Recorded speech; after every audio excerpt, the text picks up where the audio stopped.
But then what is going to do with screen? No, still. Fair enough. Okay, almost ready to go. YouTube stream should be going. We send a link so we can try it out.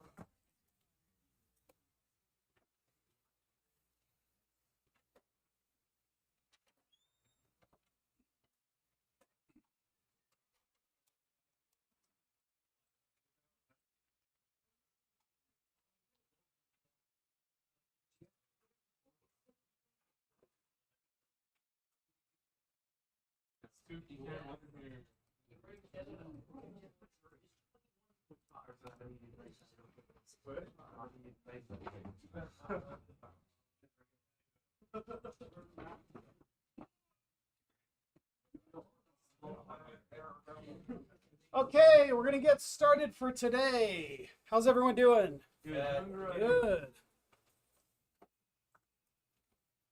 So talk to a couple of your teams about team projects stuff, teams remaining. Please send me a message. We can organize a meeting just to kind of bounce ideas off each other for team projects.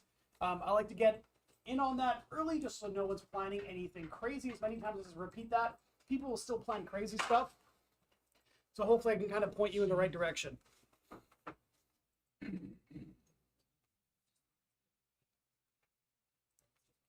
So today we're going to be playing around with shaders a bit more, but looking at doing some other things with them. So shaders we can use to actually recolor surfaces like we did in our previous class. We can also do other things with shaders like mess around with the screen or do all sorts of weird texture calculations to use elsewhere. So what we're going to do to kind of lead into that today is talk about post-processing. And I'm going to get our project open. Does anyone know what post-processing is? What is it? Essentially taking all of the stuff that's already been rendered in and applying effects like, let's say, bloom or like stuff like that over top of what's already being calculated. Yes, so we're taking usually the final image and applying some sort of changes to it. So bloom is one of them. If we look at post-processing, we'll find all sorts of examples. We can also play with some in Unity and take a look at what they do. So a good one, a lot of people even complained about this one. I don't know why, but yeah, good example that Connor brought up is bloom. So bloom we've actually played with a little bit in this class, but that is this. Okay, they've got it definitely cranked up way too much here, but taking all those nice bright pixels and actually kind of blowing them out so they bleed across the rest of the screen to kind of reinforce that bright effect, like this. Now, in some cases, depending on how bloom is done, it can also introduce a lot of blur. You can see it cranked up here way too much, but a little bit can really help sell the effect of like a really bright light in your face. Now, there are a lot of other forms of post-processing. Bloom is a very, very common one. Let's talk about some hated ones. Who likes motion blur in their games? No. No one? No one? So So one of the reasons why people hate motion blur so much is that it's traditionally been done kind of in a crappy way. So rather than blurring moving objects, they do the reverse, where when you turn your camera, it blurs the whole screen, which isn't really how we experience the world. But if something whips by our vision really fast, like a baseball bat or something like that close to your face, it's definitely going to look kind of blurry and fast moving. So sort of more newer forms of motion blur, let's see if we can find an example of it. They use something called motion vectors, which is cool.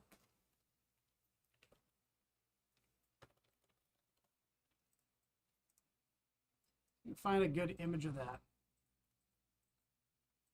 Possibly not.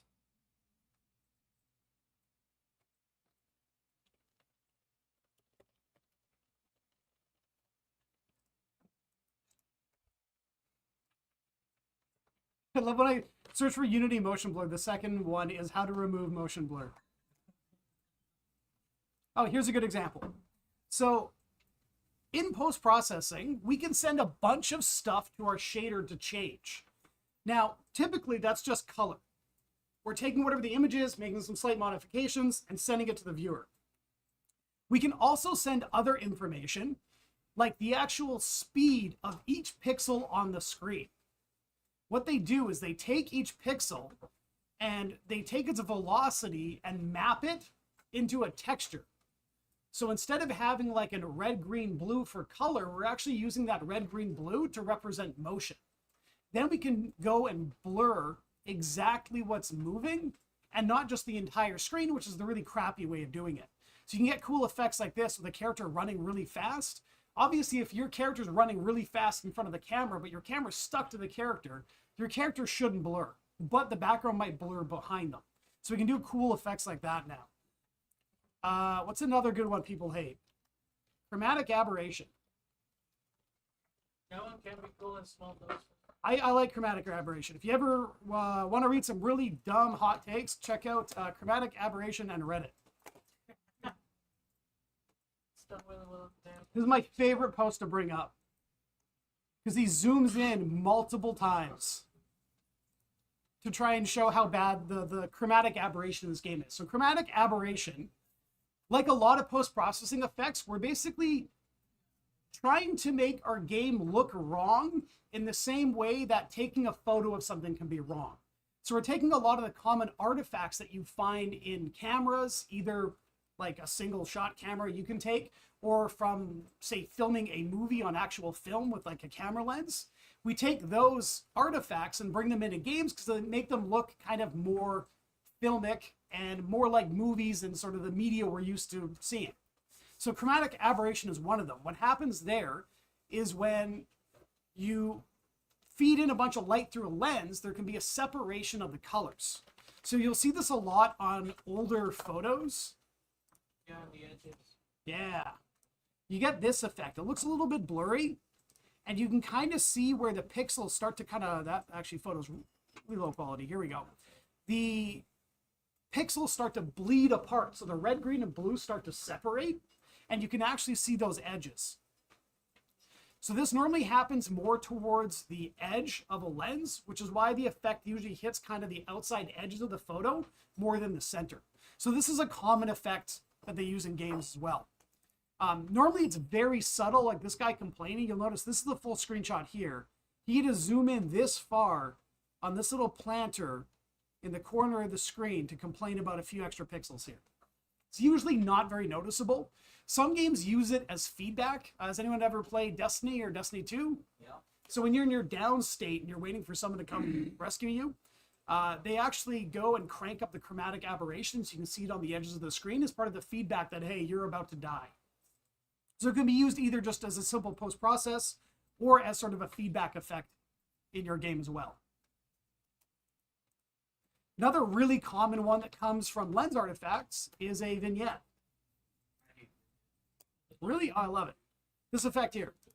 Whoops. This effect right here. Oh yeah, there we go. So overdone again in this example, but that's where you get sort of the darkening, that sort of like cigarette burn near the edges of the screen. It can help kind of focus the person looking at the center of the screen.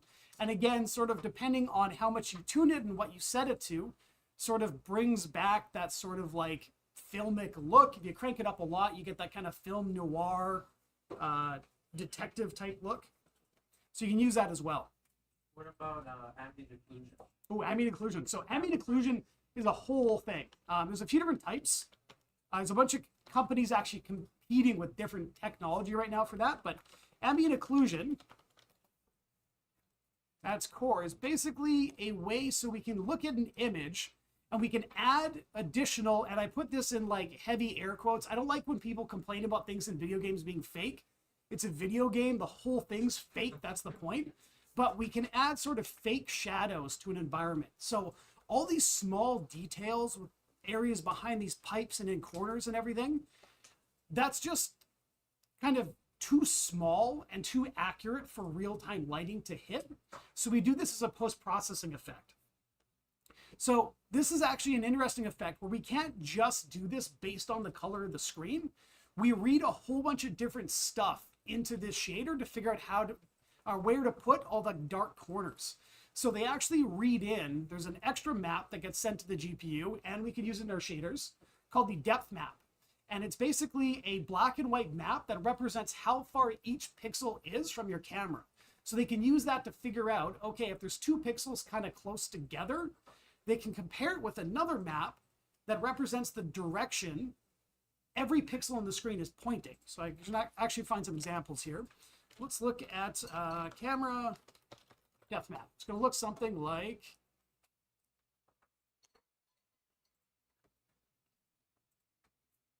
this. Is shaded to give it some more detail, but it's going to look something like this.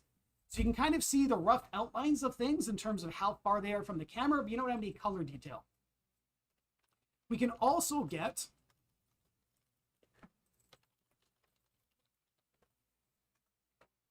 the normal buffer. So you've done a bit of modeling in Maya, right? You talked about your normals. Yeah. So that's the direction facing or basically pointing out of each face. We can get that normal information in our scene as well. So we can take this combined with that depth, and they use those to figure out where all those little shadow details should go. Now, there's a few different ways of doing this. There's like the typical SSAO or screen space ambient occlusion.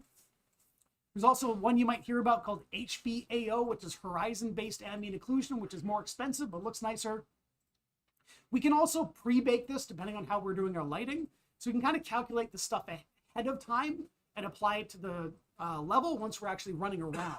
Since it's kind of expensive to do that computation beforehand, we can kind of pre-bake all of it and save that data and load it up later.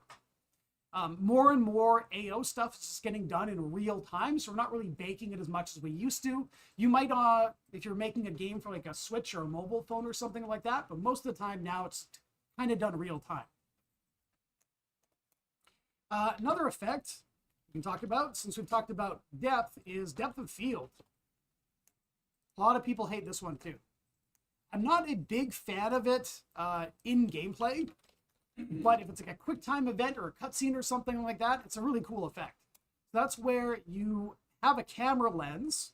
Again, this is sort of coming from real world cameras. A camera lens can focus on like a kind of single depth with a bit of a window. So they can sort of focus on something 5 meters away, and then it's sort of clear maybe 1 meter ahead and behind. Depending on how you tune your camera, you can make that bigger or smaller, that range. But you get this kind of effect where certain parts of your screen will be in focus and others will be not in focus. I have a question. Yes. Do you think 3D and 2D games could use eye tracking to fix depth of field? Because if you only have depth of field effects when you're not directly Yeah, at, you could do that. Like it would make it way better than the fake. You definitely could do that. I think one of the things, though, that sort of against that point is a lot of the time when depth of field is used in games, they're kind of telling you what to look at. I guess you could, like, in the middle of a cutscene, just stare in, like, the top corner and, like, focus on some random thing and everything would be blurry. Good example there of sort of focusing player attention is in first-person shooters. When you go into your scope mode, they'll blur the rest of the screen out here and leave your actual reticle here in full quality. So this is another effect that people don't like a lot. It's also a very common one to turn off for performance reasons. Anything that blurs the screen, like motion blur, depth of field, even bloom to an extent, is quite expensive. So turning them off can help your performance quite a bit.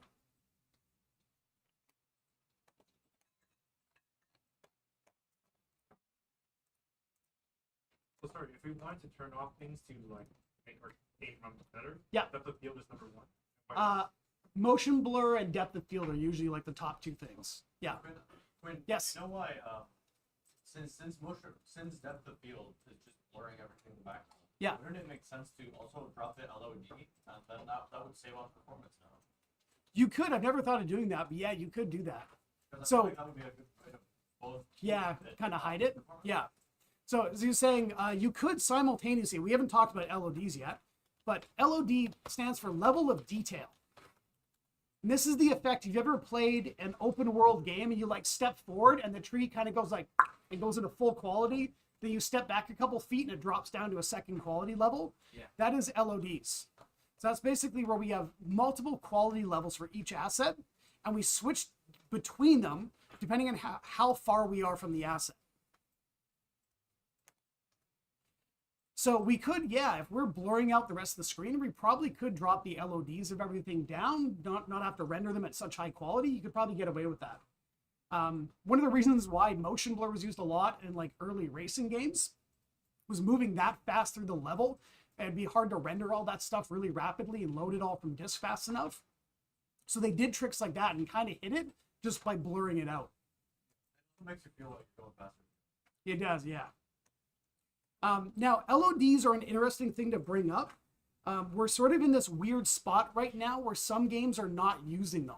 LODs have been sort of a standard in any sort of real-time rendering for a very, very long time. They take quite a long time to develop because you need to make your original high-quality version, and then over kind of several iterations, you need to crush it down and create lower quality versions that still look as good as possible at that quality level, and then export them out and set them up in engine. Now, Unreal has a built-in system that can create LODs for kind of very regular, simple shapes. If you're doing like little houses like this, it'll do an okay job. If you have any holes in your mesh or other weird shapes, it kind of falls apart and doesn't work very well. But there have been kind of some advances in LOD tech as well, where there's something we can use in both engines, Unreal and Unity, called hierarchical level of detail. The idea here is rather than looking at a single asset and saying, okay, that's, let's see if we can find a good example here. You know what, let's look up real.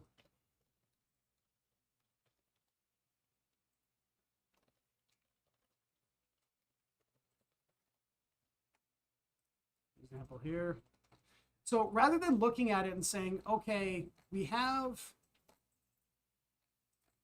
where are the images? Oh, there we go. Instead of looking at a single asset and saying that's really far away and we can render it a lower quality, and then doing that kind of one by one with all of your assets, you can kind of merge them together and do them in groups. So this is called hierarchical level of detail, sort of merging different objects together and still LODing them. You can use this again in both engines, and it gives pretty significant performance increases. But with the advent of Unreal 5, and then has anyone played the new Alan Wake game? No? So they use a similar piece of tech. You might have heard of, they have great marketing, UE5 Nanite. So Epic is really, really smart. They took someone else's tech and then called it Nanite and sold it as like the core of their engine and this genius thing they invented.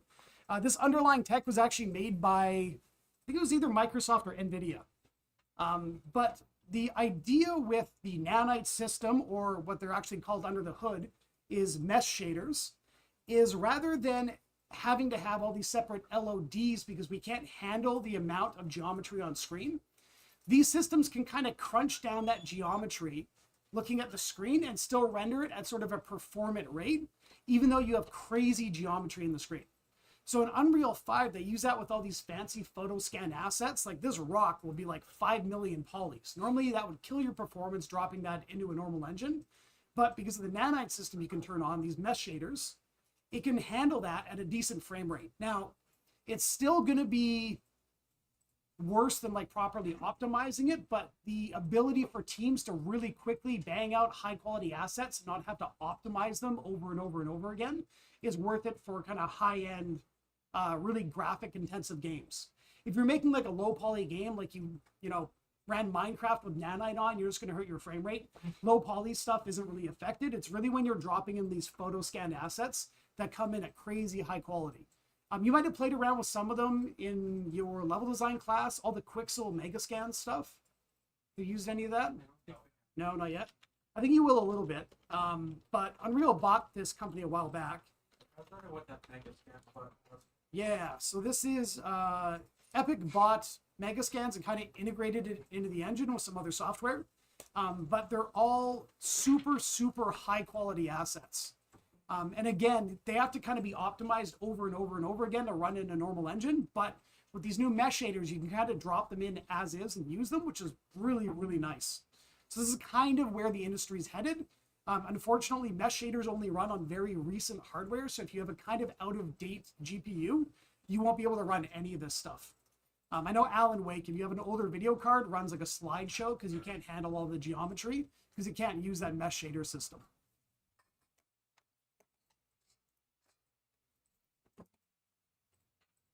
I also wanted to bring up something. Looks like this guy's got a video on it. Another really cool Hello guys, so today I'm going to show to you how we can continually generate another imposters. So in this video, name part, frame my assets. The idea behind now is the let's find the actual blog post. The idea behind this system, this guy has some really cool animations. He was working on the Fortnite team, and they found that when you did your big drop in at the start, the train would look pretty bad as you dropped down, and the LODs were very obvious as you got closer and closer. Things became higher and higher quality. So they wanted to come up with a better way, specifically with the trees, to render them and make them look good from a distance. So they use this system he calls octahedral imposters. So you can find the transition here. So he's got a video of it. So this actually looks pretty convincing. You can see the detail slowly kind of increase as you get closer, but it's a pretty smooth effect getting in close.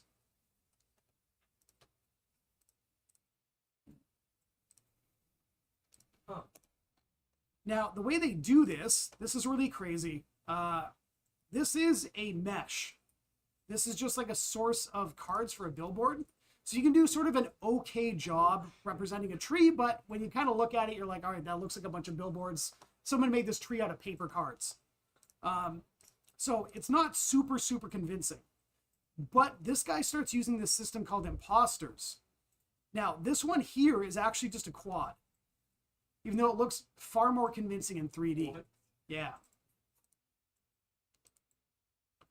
So the way they do this is they take an asset like a tree, and they literally take a snapshot. He's got the representations here. They take a snapshot of the tree from a whole bunch of different angles. Then they do a lot of crazy math to figure out, okay, we've got a 2D image of all these shots of our tree. How do we map that sort of in math in a 3D space to represent what the tree will look like from any given angle? It's a really wild system. That's what they're taking here. And then they basically figure out from any angle which of these cards they should show you. And then he does a little bit of extra work to basically blend them together. So they kind of transition nicely from any angle. So when you're really far away from a tree, it's pretty impossible to see the difference. And they can have a way nicer kind of smooth transition in from high up. Yeah, here's the difference. Like a standard LODs. Then this is with their imposter system. So it looks way, way better from a distance. You don't have that weird pop-in going from really low quality to really high quality either.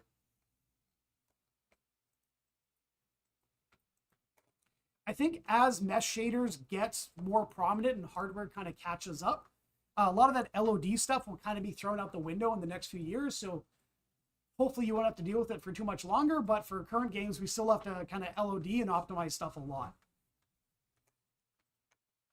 Okay, so let's open up Unity and play around with some other post-processing.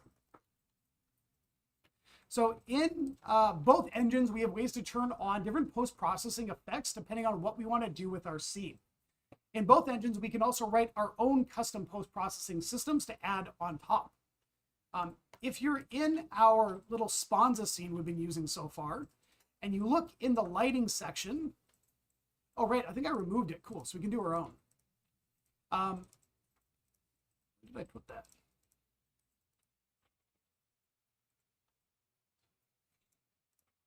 I did remove it. Cool. Let's create our own. Okay, never mind. In our scene here, we can create something. Now, we can do post-processing effects either globally across our whole scene, or we can do them locally. And doing them locally is actually really cool. So you can basically attach post-processing to a cube or a sphere, and as the player enters areas, you can change the post-processing applied.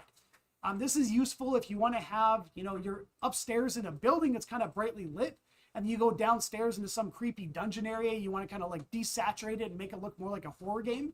You can do that in that specific area. Another cool example I've seen this used, has anyone played Risk of Rain 2? So they actually attach post-processing to their enemies. So this Magma War boss is a big like fire that builds up to the enemy.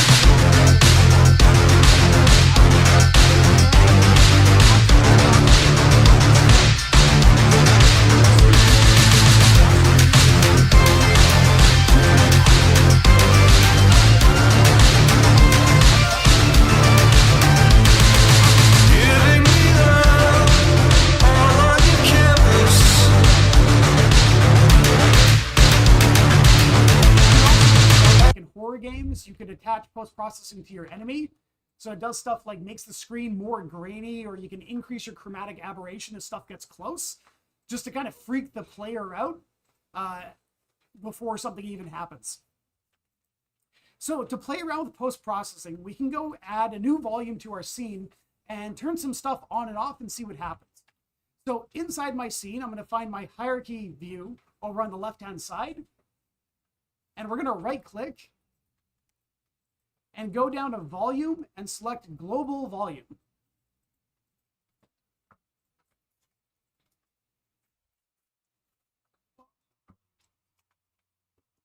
Sorry?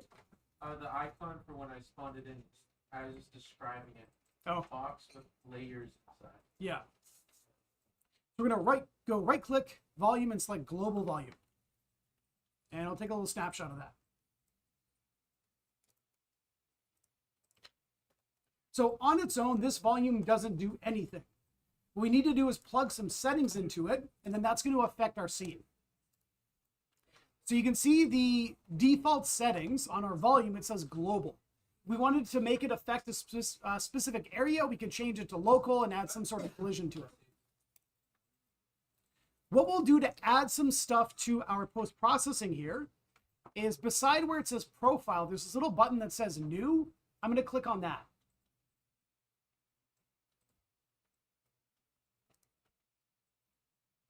That's going to create a new profile asset that plugs in here, and then we can start adding what we call overrides to control our post-processing. So that was the new button right here. Once you've done it correctly, you'll see the Add Override button becomes available. If we click on that, there is all sorts of stuff. Some of it is just sort of useful for lighting, things like controlling our exposure. We'll talk about that more in a later term. If we want to play around just with some post-processing stuff and mess our scene up, we can. Let's add some stuff that people hate first. So if we go and search, or we can click through the categories to find stuff, go to post-processing, we can look at chromatic aberration. So this is the effect that does that kind of color separation on the edges of our lens. If we turn on intensity and start cranking it up, we can see that effect kick in.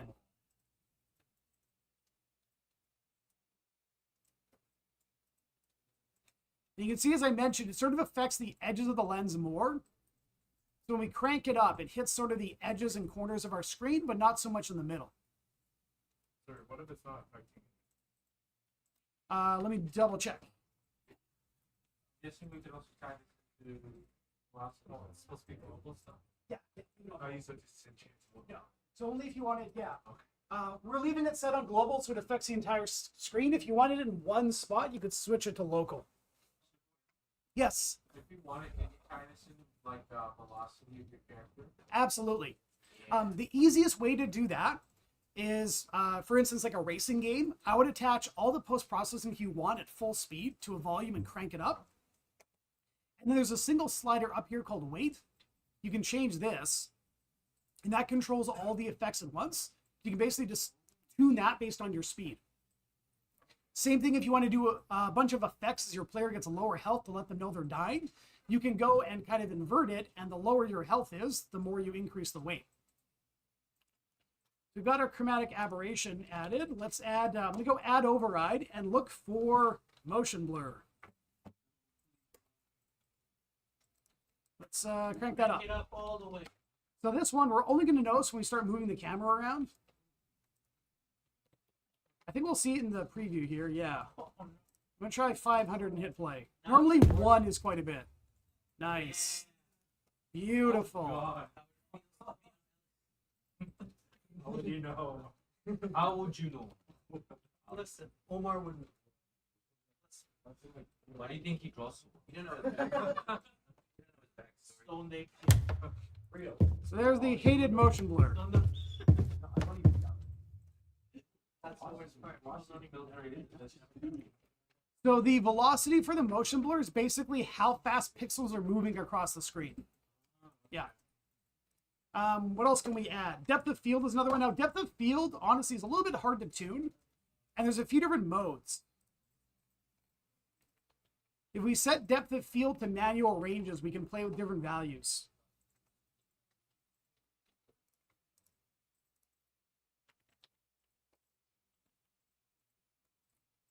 See if I can turn on like blind guy mode.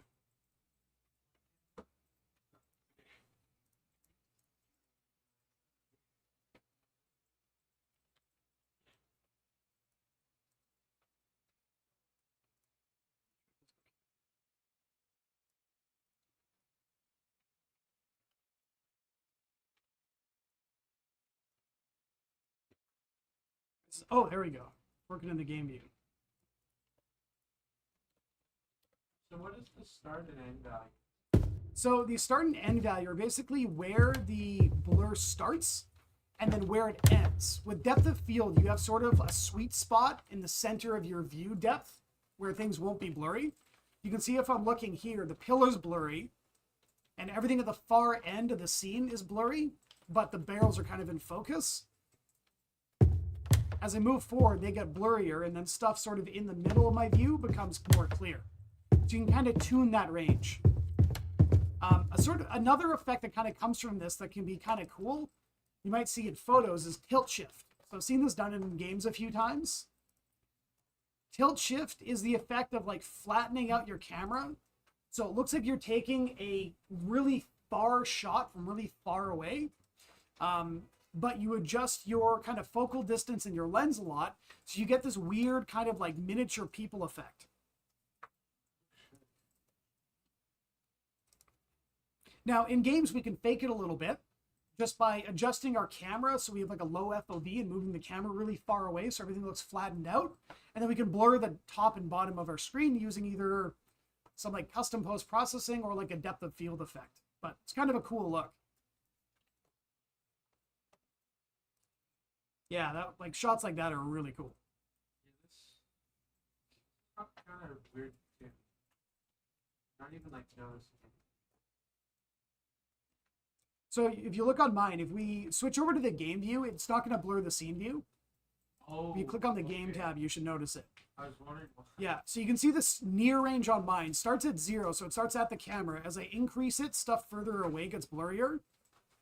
As I bring it closer, things close get more crisp.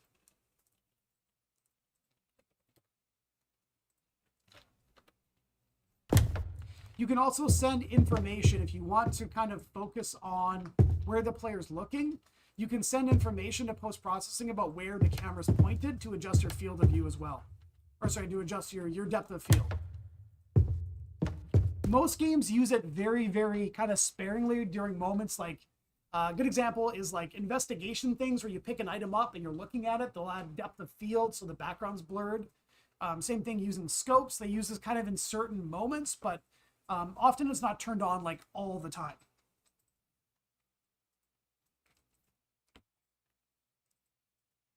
Another one people don't like a lot, but especially for sci-fi stuff I like, is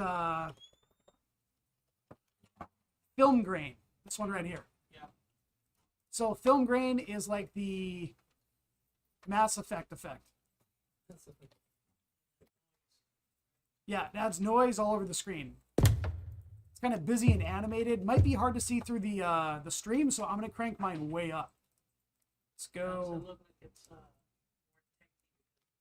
Yeah. Yeah, there we go. If you want to make a game that's like full J.J. Abrams, the version of Unity that we're going to be using next term has, soon find it.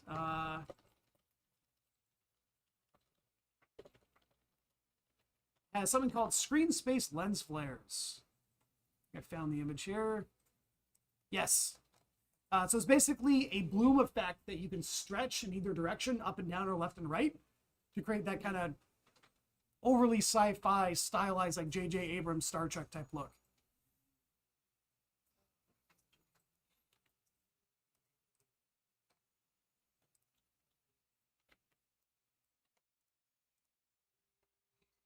We can also add on a vignette, which I like a lot. There's a few different ways of doing this. You can color them. Typically, they're just done as black. You can turn on the intensity.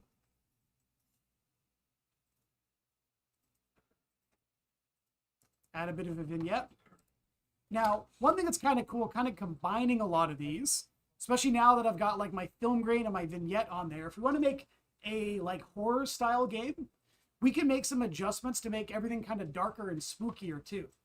So we can also look at stuff like having color adjustments, where you can do things like adjust the overall exposure and the contrast to kind of change the way the game looks. I kind of had a question about this. Yes.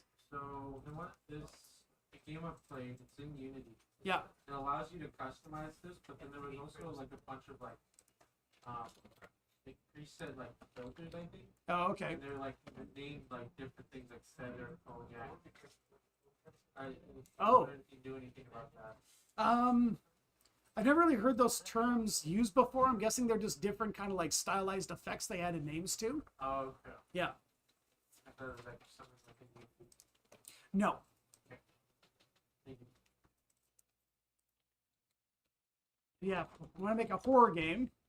Turning this on and off, you can see the difference. We can make it darker, we can lower the contrast, we can lower the saturation. Use this for something like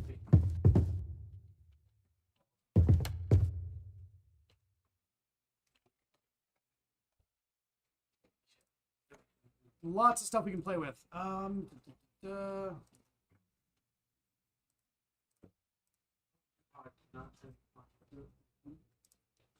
Oh yeah, turning up contrast and saturation to crazy values will do some weird stuff.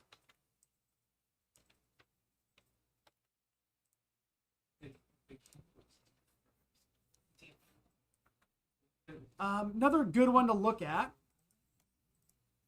since we were mentioning it earlier, I'm gonna turn off my color adjustments for a second, but is our screen space ambient occlusion. So turning it off, you can see the difference here. I'll crank it up so it's really bad. I'll do Miles Morales mode. This is what they did. There's a few parts in the Spider-Man games. I think it's just bad tuning in certain areas, but it looks like someone just took a Sharpie and drew an outline around Spider-Man when he's on a building. AO, when it's cranked up way too much, looks really goofy. It's just called, so when you look for it, for some reason it's just called ambient occlusion. Once you add it, it's called screen space ambient occlusion. Yeah.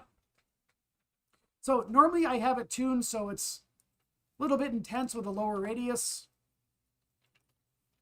That kind of looks okay. This adds a little bit of extra shading detail to our scene.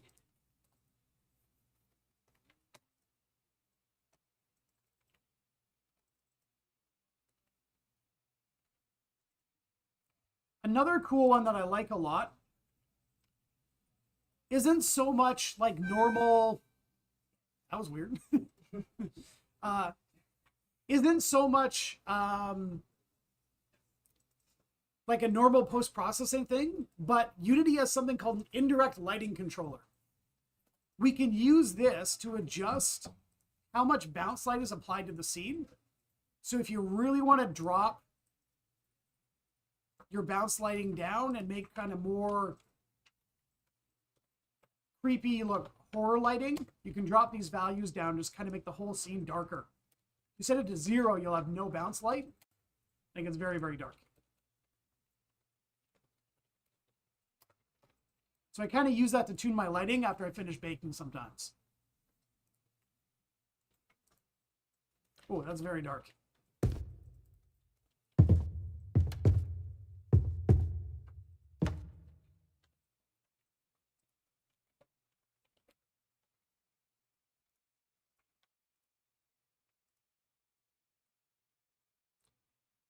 There's some other ones worth playing around with. Yeah, you can play around with fog. So there's a lot of settings in fog here. Unity has, in this version of Unity and HDRP, it has built-in volumetric fog. It also has stuff like height fog that you can turn on. We go and play around with these settings. You can add someone playing with a smoke machine to our game here.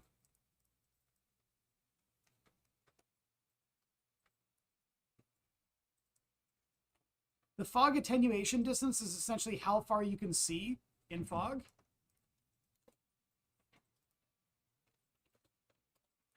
And you can play around with stuff.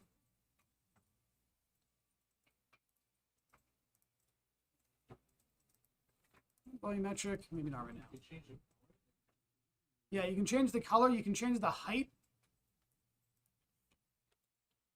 Right now, the way it's set up, I actually have it set up so the main camera isn't causing fog where, sorry, the main light isn't causing fog where it can't hit stuff.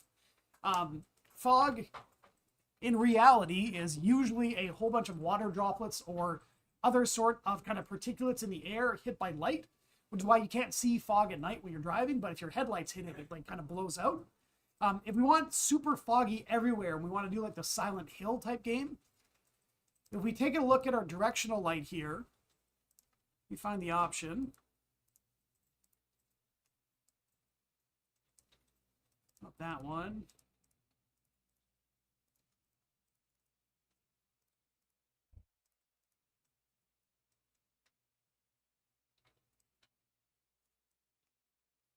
Oh yeah, there we go. We can go and on the camera, on this volumetric section, we can turn down the shadow dimmer. And we'll kind of get fog everywhere. And then we can play around with really heavy fog effects on our level. Out of the box, the way it's set up, we'll only get fog where light can hit. So if I go and crank up all my fog settings here, I get the super dense fog where the light's coming down.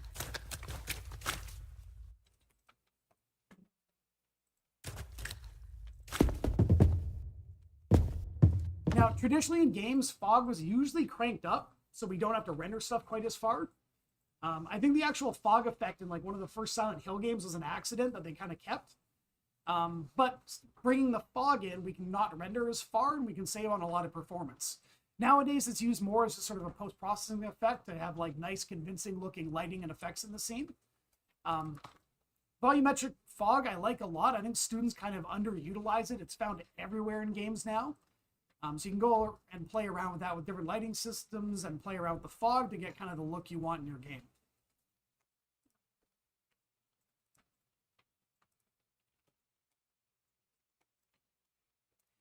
This fog component here is just sort of like global. There is also a local fog component you can use in Unity if you want like rolling ground fog in one spot. You can use that as well.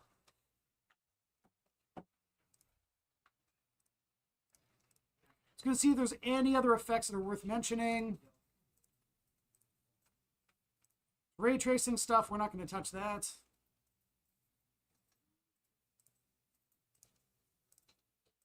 Oh, you know what we should add is lens distortion. Oh, God. I heard someone talking about a trip before. Yeah, this one does some really weird stuff. Oh, no. What the? If you mess with the scale, it gets crazy. Yeah. Yeah. Does any game use that? Yeah. Does any game use this effect? They do this during certain things. Like if you're doing a speed boost or something like that, doing this kind of effect to like elongate the screen can make you feel like you're moving really fast. But it's not something you turn on and just leave on normally. This is very weird looking. Sections. Yes, really kind of messing with the player. Or if you're doing a game style, Yeah. Where is it with this on full blast? Similar to lens distortion that is used is something called, weird name, is called panini projection. Panini projection is kind of similar. It's like a less intense lens distortion, but it's used sometimes in games with a really high field of views, like first-person shooters. They'll add a little bit of this. And what it does is it sort of zooms in on the center of the screen and helps counteract a really high field of view. So you can still kind of aim at whatever's directly in front of you while still seeing more around to the sides.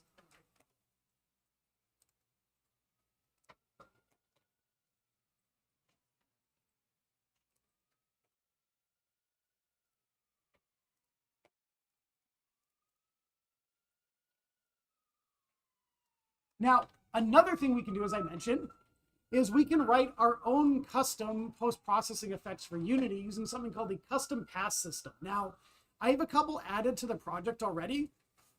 If you look in the project view, just to demo them, and you look in the shared assets folder, this red one down here, and go into custom passes, there's 2 in here.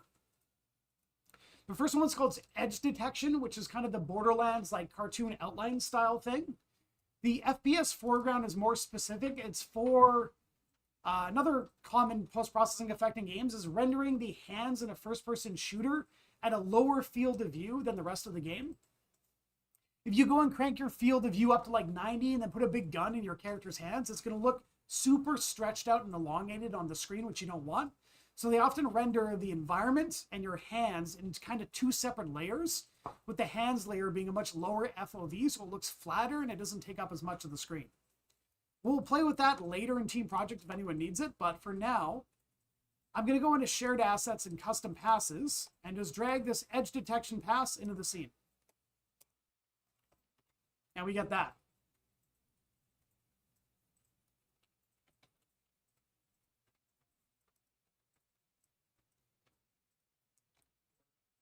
Which one did you drag in? It's called Edge Detection Pass. Take a snip of the location here. So that's the kind of Borderlands effect.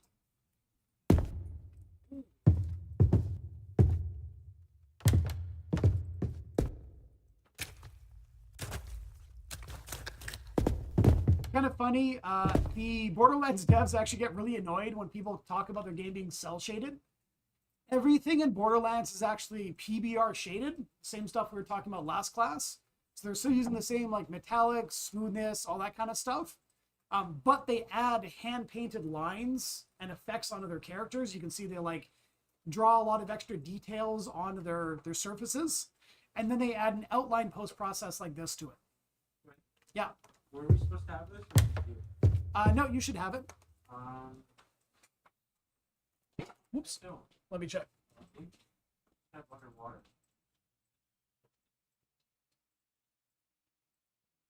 Not next. Oh. Inside shared assets. Oh, okay. Assets. There we go. Section. Try it in. Not the material. Yeah, sure. This. Oh, yeah. There you go. Thank you. Yeah. Oh, let me do it. Cool. Thank you. Yeah.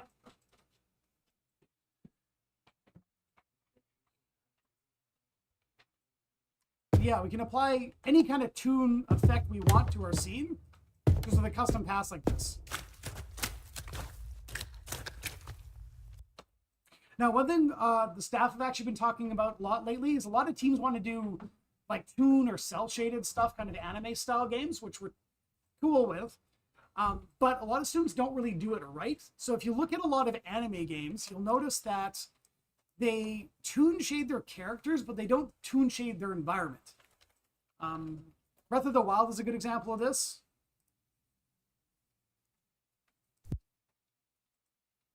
Trees, right? Highlight in games like this. Here's a tree I could fell. There's some apples on it, so it's for tree. But I do that. I feel bad for the tree apples, but I did it. All right. So that's not. It's not a good weapon, they say. Look at this castle. You can see a good example here. Link has all these hard shadows from the tune effect on his body, but the tree here is shaded much more softly. Ooh, so I can take a kind of cool little dip. There's a frog! Several frogs. Frogs, come here. I want to collect you. Come here. Hot-footed frog, a quick frog that can be found hopping around near water. Cook it with monster parts to draw out its speed boost effect. Oh my god, I'm sorry, frog. Okay, I gotta find some monster parts. Alright. My apologies. Take what I take. A Hyrule bass, an ordinary fish that can be found all over Hyrule. It can be eaten raw, but cooked. I have some survival time. You've got to be kidding me. This is the Temple of Time? I honestly was just speculating. Like, I did not do much research on this game because I wanted to be surprised, but I saw the look and I'm like, well, it kind of looks like.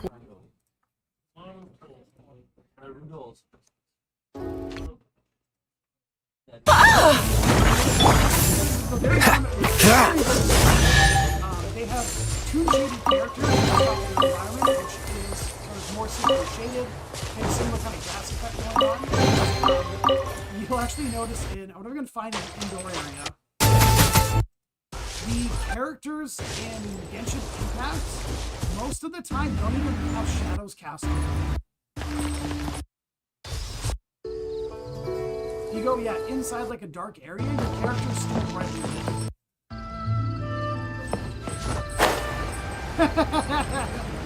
Whoops.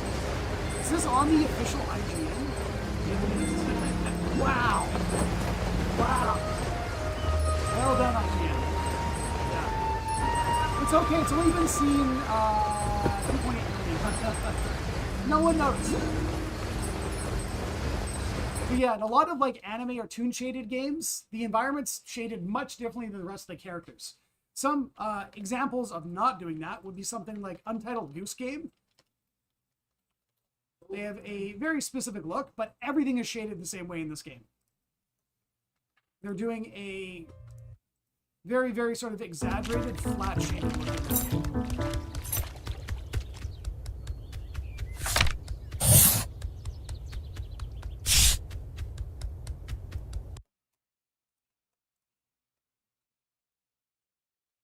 And I heard someone mention like Naruto. So one thing that's really cool if you're into a lot of character art and anime stuff is the, what is it? Guilty Gear. They have the dumbest names. X-Erd.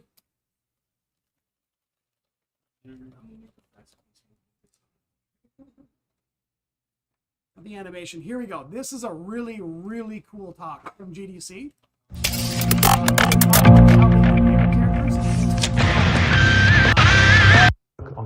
Yeah, they have a very, very specific pipeline they follow with their characters. There we go. Right down to, so I'm going to find Result. a shot of it. Get clean anime look. They actually go through and hand move. Here, I'd like to text show you the symbols comparison. To make all the faces point the right direction on the characters' faces to make sure they have like perfect shading on all the characters. This character model has his face normals edited. Yeah. The choice of color method a lot simply of work. impractical. But it looks To amazing. do this, It's like the best. Like, As an 3D example, 2D I've let's- seen. They also do some stuff with their animation where they animation and limited They animation. take full 30 Let's have a look. FPS animated characters and they intentionally drop frames. This is how a full So this is animation like with 30 interpolation FPS on would the look left. like. And here is how And then on limited the right- animation would look. Simply having more frames, it's obvious that the full animation Yeah. looks a lot smoother. However, Yeah. it's more apparent that it's actually 3D. As far as I also know, our Arc systems use. Isn't there software like if you provide keyframes, the computer puts in the transition frames? So if you have like a ball here, here, and here, and if you feed it in, it'll like kind of fill in those gaps. Oh, possibly. I'm not sure. Yeah, a lot of like fighting games do that. Of course, like it's not just 3. They intentionally don't do that because they want Right, them they drop to- those frames. Yeah, Yeah. they intentionally Yeah. don't do that. But yeah, we'll take a break. We'll start again at 2:05. Can you look at Grand Blue? Ooh, Grant- Blue Remake's- It looks so good. And Yeah. I want to know. What you think about it. Grand Blue. Blue remake. All right, for anyone that needs a break, take one. I'm going to look up Relink.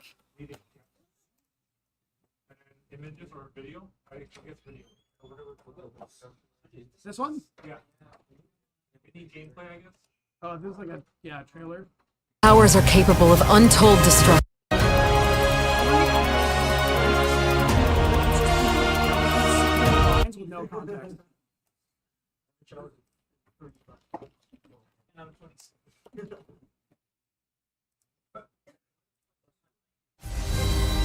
This is すごい。このなんかそのグラブルの絵柄の奥行き感がこのちょっと霞がかった感じ思っちゃいますね。これだ。原作でもおなじみのトライアルバトルがありまして、今回それを使って何人かアクション紹介できればなと思います。落ち着いていこう。感じていただけたんじゃないかなと思うんですけども、操作感というかが全く違うものが楽しめる。一番普通の操作としてまず通常攻撃がこうあります。まあ大体連打でコンボになる。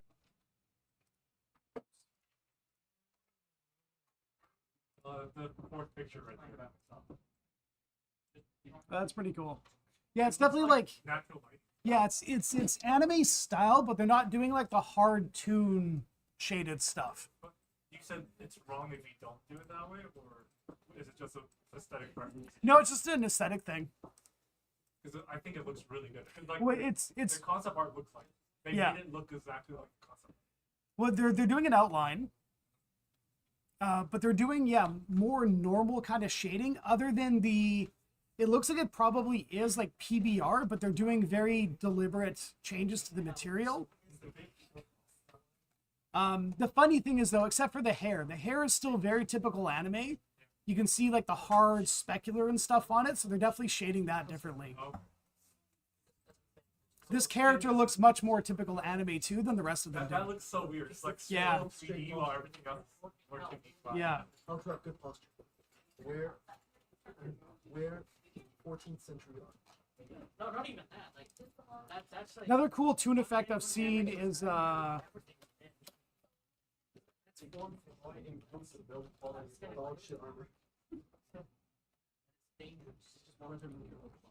mean, I understand. They could have just made her have like a canvas and it's more fit out. I mean, I guess it's distinctive. I haven't seen like hourglass shaped tone belly carpet.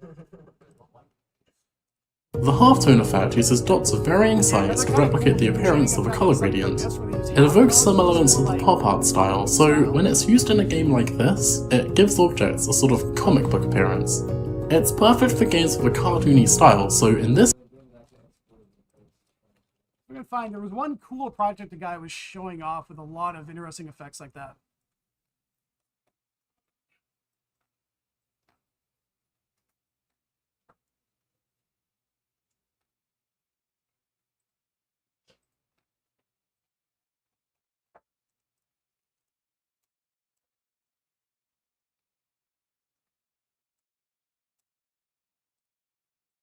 We should have saved that link.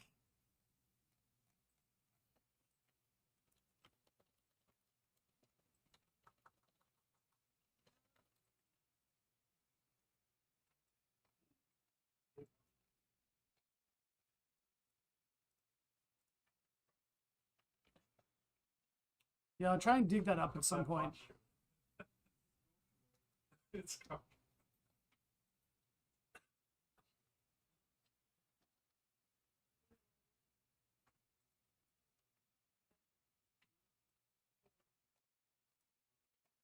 Saved it on Discord.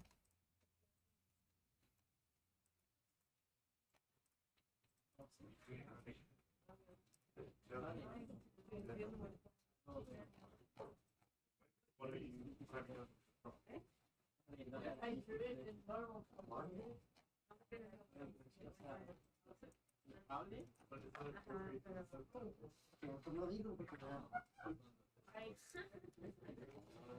Yeah, you can do that.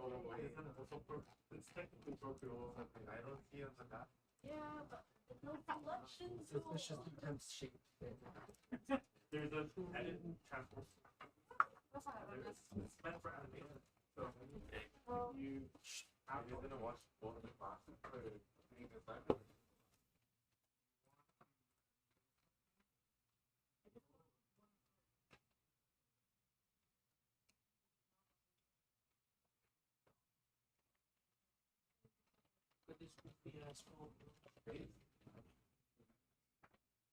I don't know if I can have two things move at once. I'll have the one move first. And the other.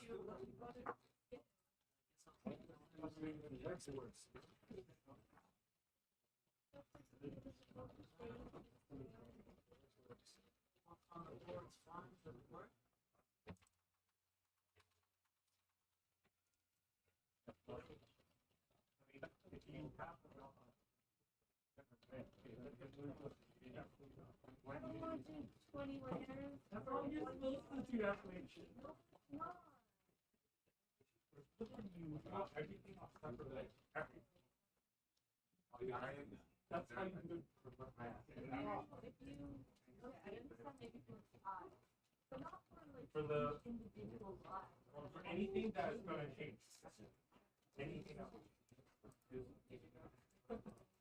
Like literally the body, when we have the block, join is really different pace. Like the eyes, then you have your middle, you have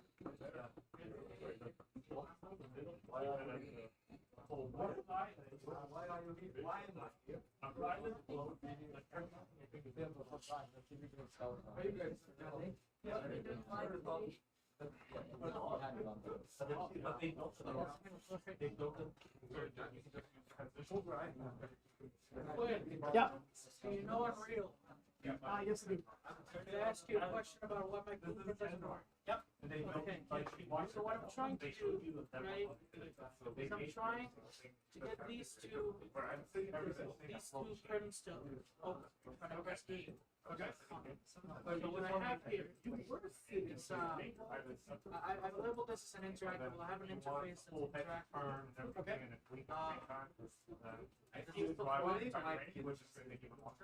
How are you moving, or do they have an animation? I'm just moving. I'm just slurping their location. Yeah, no, they're trying to streamline it back. And you're using a timeline?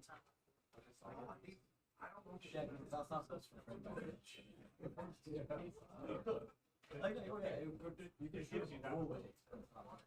It's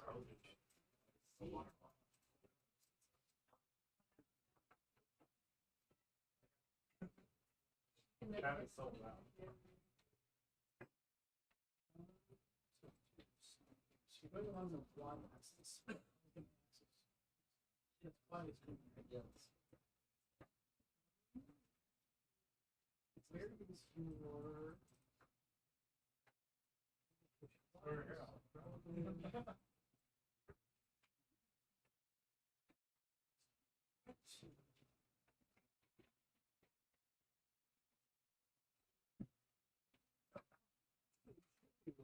This is gonna go. You really tested it? I tried it, but it doesn't work.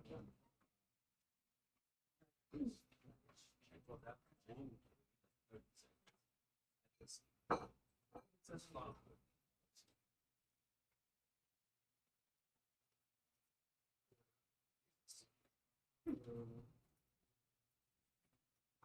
No, so it's not me. Okay, so there's the problem. Yeah. Where are you calling it from? Oh, it's haven't set up to E. That's actually good. Okay. How's your you said interface? Yeah, we have an interactive. Okay. So it should on interact. It's like it's interact order. It should be a.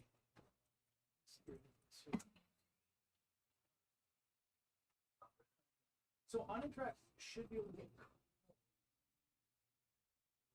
As far as I know, it should be like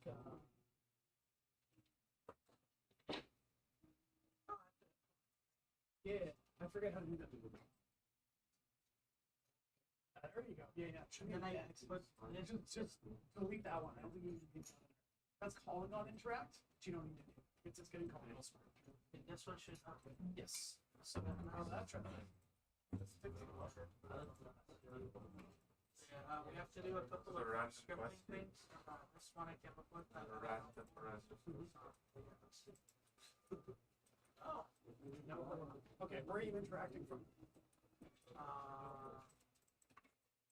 Do I have to have a trigger for it? So the way the interface works is that you're implementing the interactable interface. Someone needs to call that event on interact. Okay, so it needs to be something from your layer. Because right now it doesn't know, like there's no space for me to detect. Yeah. So you need something from your player, like do a trace or something like that, see what's in front of them, and then try to interact with whatever's in front. Would a box collision work? It can. I don't recommend doing that. It's always kind of janky. Just with the box collision kind of thing, it's hard to time with an input. Yeah. So you'd have to do like on state or something like that, which would be expensive because it runs actually every time you're updating. So, well, what I would probably do is on your. Are you using a player controller to move around? What are you using? I think it's just the camera that I'm moving around. Oh, okay. Because it doesn't have a ball. Right. Okay. So from your camera, you could set it up so when you hit your interact key, whatever it is, like you had before, You don't do a, what do you call it, a trace, right? Cast. Yeah, cast, some sort of cast in front, could be line cast, sphere cast, whatever. And check to see what you hit, loop through all the things you hit, and try to interact with them.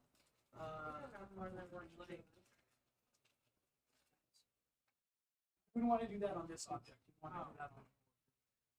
I need a new blueprint for your player. So the player starts. Click on that. That will spawn a blueprint will set up. It's probably in your game mode.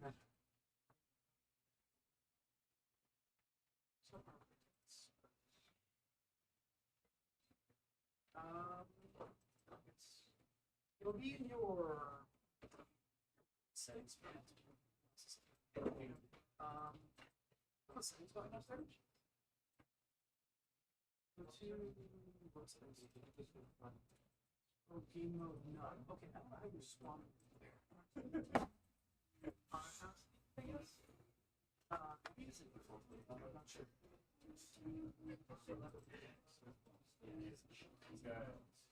You must have a player. Okay, that's yeah, but thank you. That actually. Yeah. It was just fun to get some deets from Steven. Back here. It's so hot in here. But everybody else thought it was too cold. I don't mind it. Only I'm using in my office. No, everybody, like, so many people thought it was cold. Like, cold before. Yeah. Do you draw? Oh, or do you have access? I think it's cold Did I now. show you the? Yeah. Did I show you drink? Okay, so this is Procreate. And you can make a animation inside. This is completely just made it. No rendering. We made online. It's basically Premiere plus Procreate.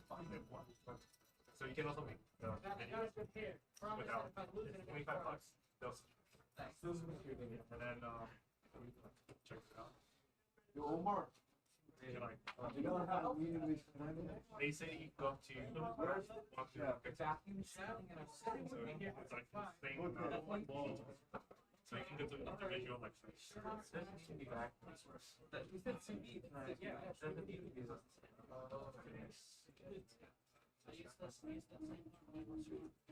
Why is there a picture of Pipe Pepper? I wanted to do.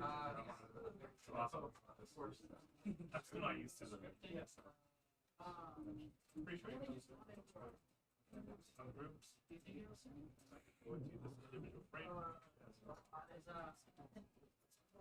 I just need a way for the program to know that I'm trying to interact with it. Yeah, so you, So like I'm set so something if I up. want to draw like something.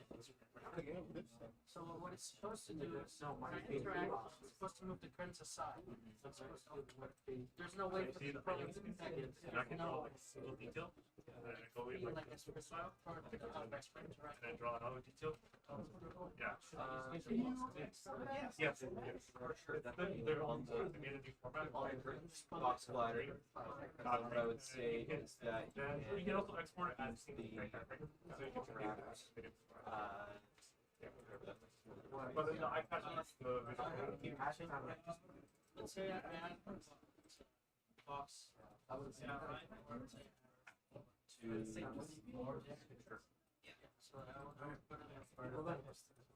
Yeah. I just think go over the Yes. So let's say it goes.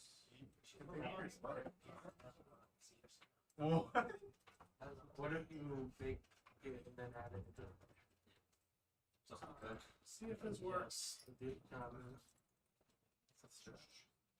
Oh no, so we're plugged up here? I mean, these computers are all plugged into something. That's true. It's magic. So it works still. I don't know if I tried or power works. So it's an empty spot here. Okay, I'm gonna save. See if I take a yeah, see what you're working on. Oh, wait, no. Just in case. Oh, I think I'm kidding. I also can blow up. Like literally blow up? Yeah. Oh. Like a spark. Scorch marks. Oh, well, that's fun. Yeah. Okay, there's the box. Box is there. Box is here. Against the labels. Okay, I'm trying an experiment to see if this works here. Learn this trick. It usually works on a smaller room, so I'm not sure if it's going to work here. But Yeah, basically fluid dynamics. Hot air wants to leave, but it's trapped in here. We can blow hot air out into the hallway and suck it in, the cold air in through the back there. However, this is a gigantic room, so I'm not sure if it's going to work. We have one window. Technically speaking, should work, yes. According to the physics.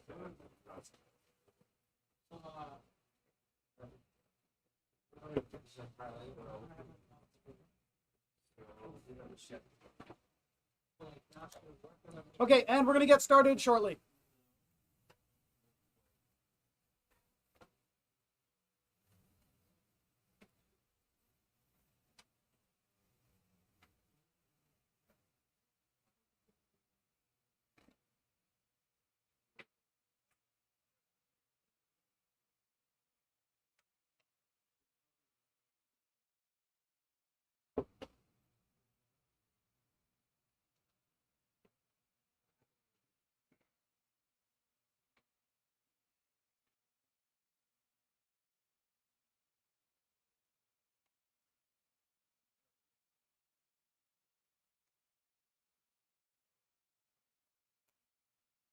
Okay, so we're going to get started again. One thing I wanted to show briefly before we hop into kind of getting hands-on was another interesting project I've seen in Unity, which was adding some kind of stylized shading.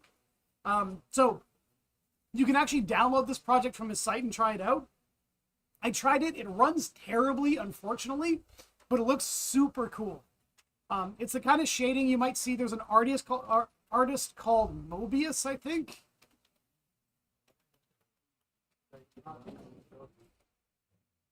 Mobius, here we go. A lot of people have tried to copy his artwork. It's all like really weird sci-fi apocalyptic stuff. There was a game called Sable that did a pretty good job. Did he do the art people? No, Mobius I think is very dead.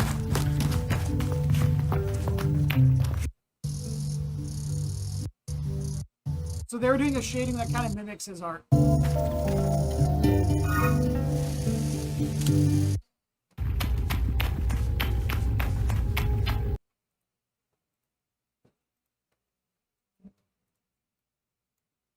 Okay, so what we're going to do is I'm actually, just for our purposes, going to turn the edge detection pass back off again. And we're going to take a look at creating some of our own custom post-processing. So I had a request from one of your students in this class to do the kind of mech interior kind of look I showed you before. We'll get there. We're going to start off a little bit more simple first, though. So what we're going to do is we have to set up a few things to get our new custom pass working. In the interest of keeping things organized, I'm going to start off just creating a folder so we can kind of contain all of our stuff. So remember we created the shaders folder last week? I'm going to create another folder inside of it called custom passes. So we're just going to go into shaders and right click, go create, and go down to folder.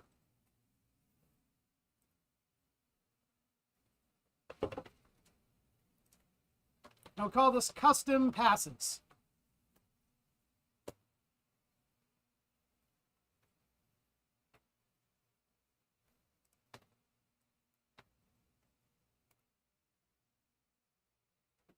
And going off previous inspiration, we're going to make an LSD shader.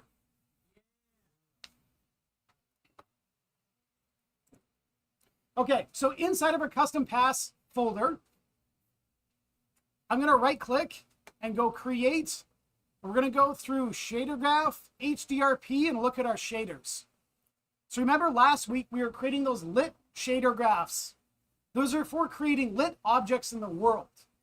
For the custom pass we're going to be creating, we're going to create a full screen shader graph. This is one that affects the entire screen. And I'll take a snapshot of this.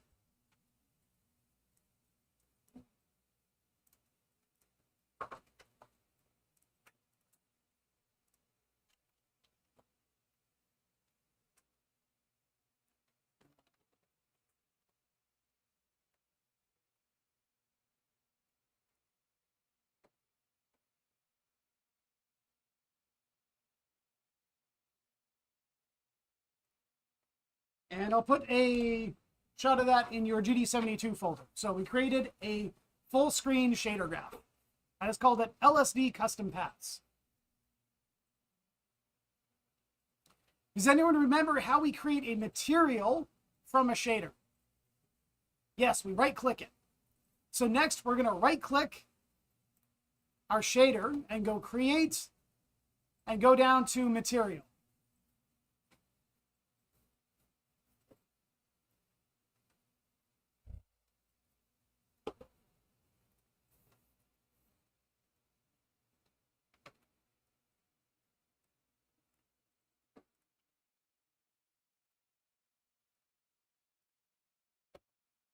And we can just leave the name, that works.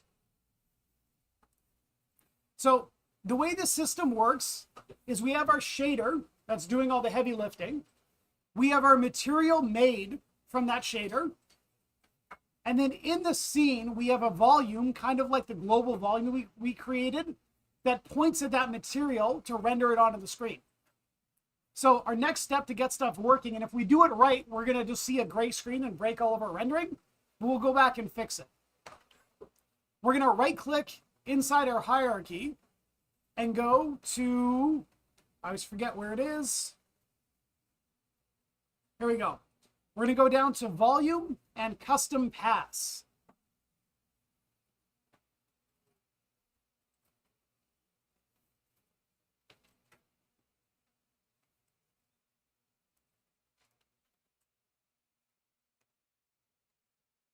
So right click volume and we'll create a custom pass. So this custom pass volume allows us to set up whatever passes we need to do all sorts of weird stuff to our screen. We can have multiple effects on a single volume if we want, or we can split them up individually, kind of whatever we need to do. Right now, we're just going to have a single custom pass added to our volume. To add it, we're going to go to the little plus sign here underneath our list of custom passes. I'm going to click plus, and we have a few different options. The one we're going to select is the full screen custom pass.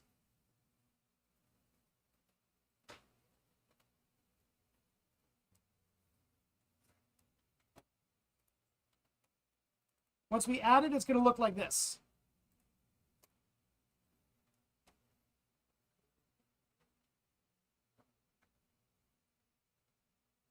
And finally, we're going to plug our material into that full screen material field. And if we do it right, we're just going to see gray, which means everything's working.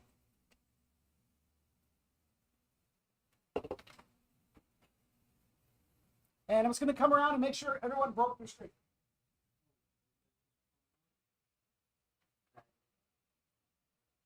Okay. Looking for the SD pass. Oh, material? Yeah. Fancy that. Right click. Go down to volume. That's a pass. Put it on the right hand side. Plus full screen custom pass. And plug in material.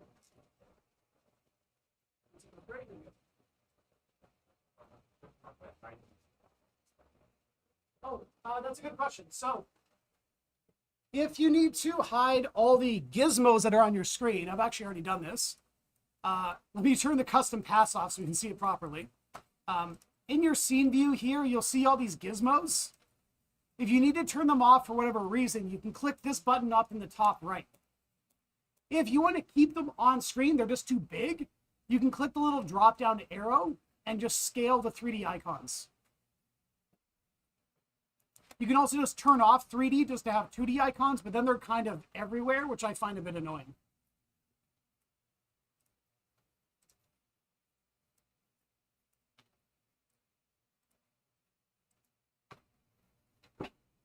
Okay, anyone having issues with your custom hats?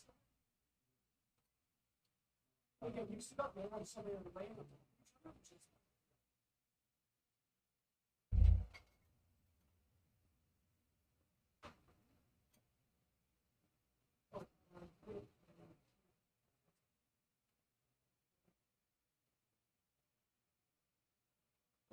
Mine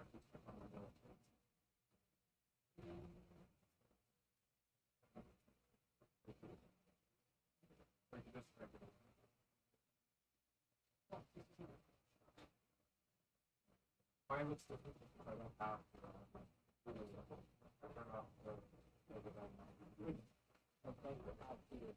but then this is fine. Actually.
Okay, and just for reference, I am taking screenshots of all this stuff I'm doing and putting it in Discord. Right here, if you're looking for any of the menu stuff.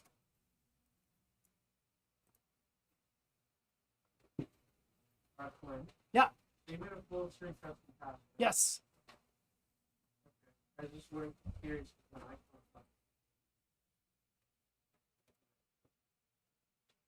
I Is your screen gray? Okay. Just follow along with my screenshots there. And I'll come around in a bit shortly. Okay, so right now our screen is gray because our custom pass shader is literally just outputting gray. It's saying whatever is coming in, ignore it and just make gray. So we're going to go and correct that. So we're going to double click our custom pass shader here. That's going to open up shader graph just like our other shaders. Now pull it out just so I can see again my scene view here so I know what's going on.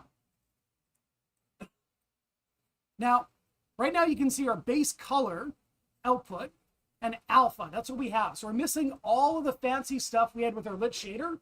All we have here is we have basically a color and then it's transparency, and that's what we have to work with. If we go and change this base color just by clicking on it, we can apply different colors to our screen.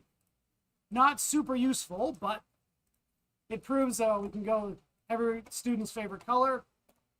Beautiful. Proves that we are controlling it with our shader. Now, if we want to get our standard color back, there's actually a set of special nodes we can use in shader graph with our custom passes that we can't use outside of the system normally. So we can actually get the color of the screen basically behind our custom pass and just apply that. So we're just kind of taking a snapshot of the screen and outputting it again. That node, if we search for it, we'll hit space, and it's got a weird name, but it's called HD Scene Color.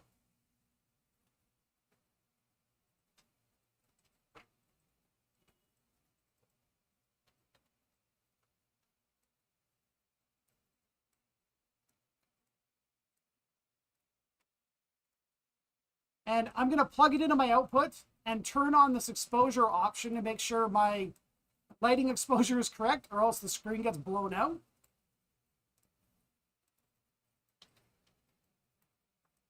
And we get our screen back again.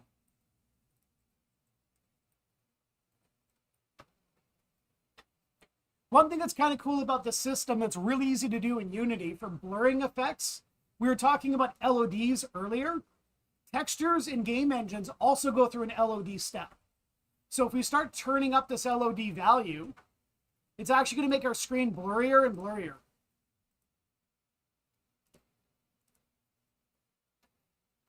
I think 4 is the highest step. Yeah. Oh no, 5? It keeps going. Wow.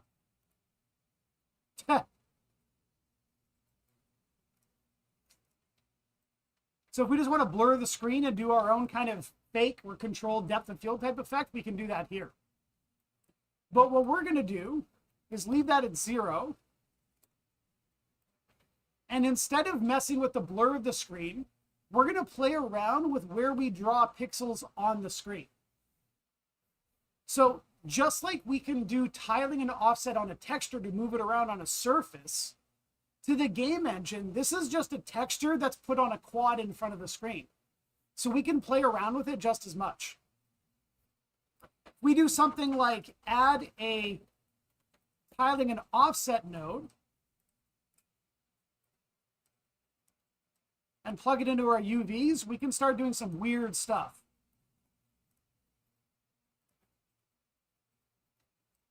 Like tile our screen.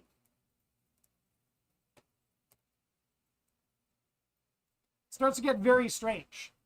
So the reason why it's stretching like that is screens aren't normally meant to be tiled, so they end up stretching the edges and all those pixels, so it's still drawing something on the screen.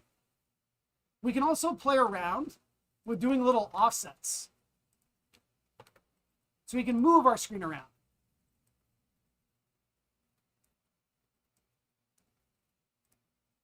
The more we increase these, the more our screen's going to move.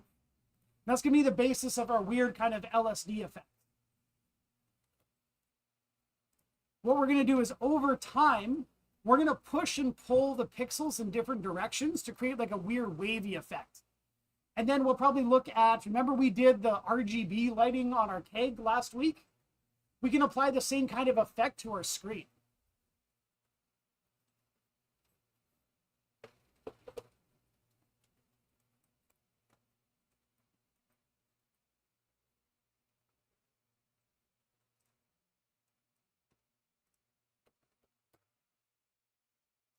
Okay, so where we're going to start is our tiling and offset added here. We're just going to have 1, 1 tiling and 0, 0 offset. We're going to leave them all just standard. That has our normal screen in view here. Then what we're going to do is we're going to add some noise. So then we played around with noise a little bit last week, but I'm going to add a new node and look for gradient noise.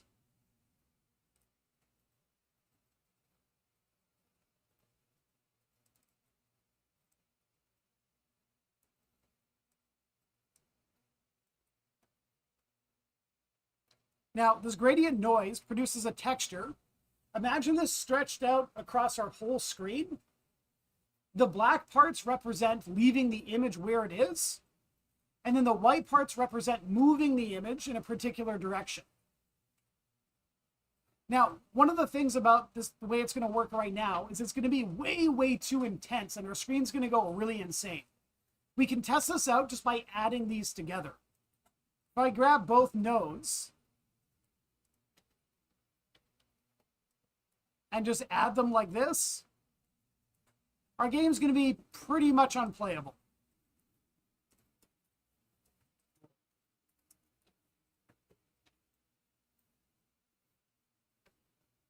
I'll screenshot this for Discord.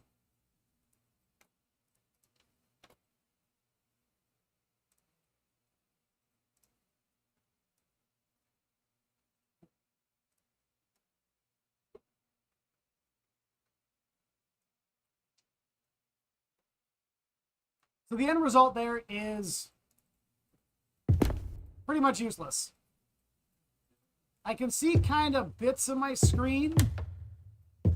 That's definitely the glowy orb in front of me.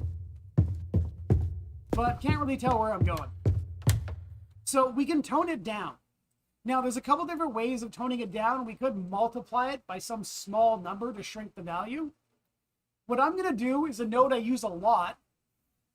I don't want to just move our pixels in sort of like two directions. I want to be able to push and pull them up and down and left and right. So what I'm going to do is in between our gradient and our add, I'm going to add a node called remap.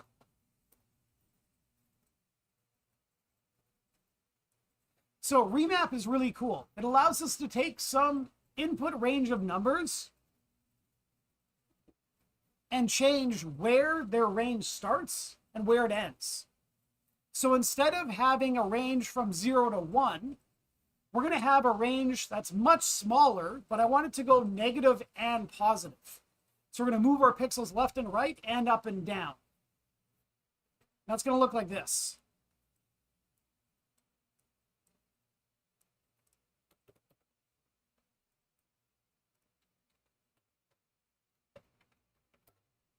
I'll try these values.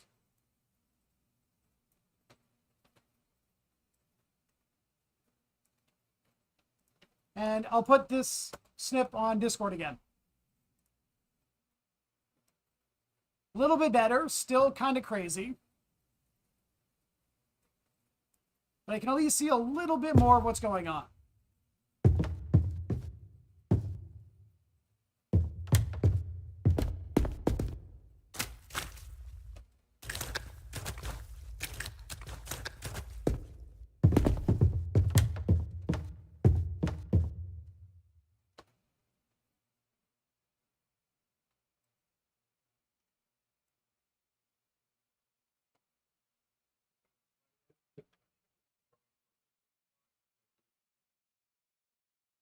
The what, sorry?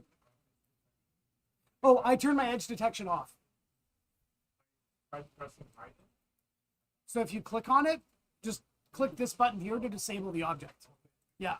So yeah, this is a good question. So what's interesting here is if we have both on, our screen's going to look really crazy, but our edge detection sits on top just completely fine.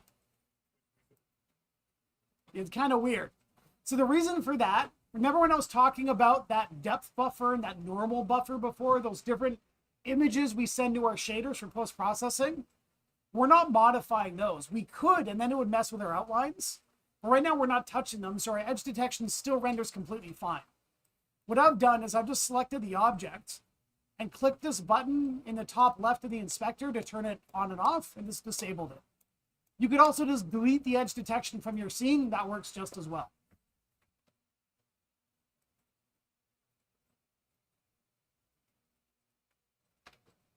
So I think what I'm going to settle on, even the values I used here on the remap, minus 0.1 to positive 0.1, I think is still too intense. I want to be able to at least see what's going on. So I'll try that. That looks better.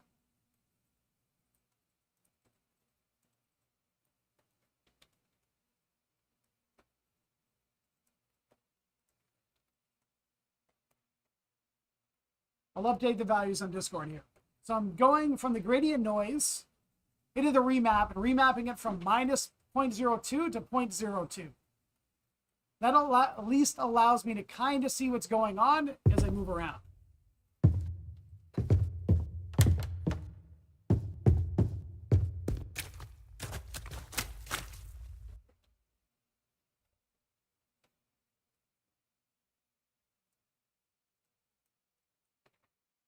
It's going to come around and see if anyone needs a hand.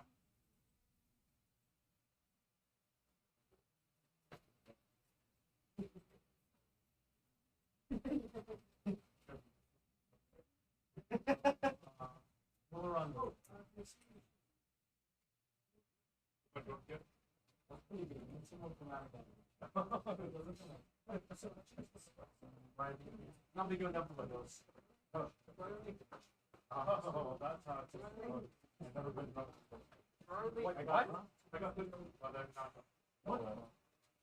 Right. I like that. Right. Kind of like your name, but I love my look. I heard them too. One time. I agree, but it's. I might need to. That looks good.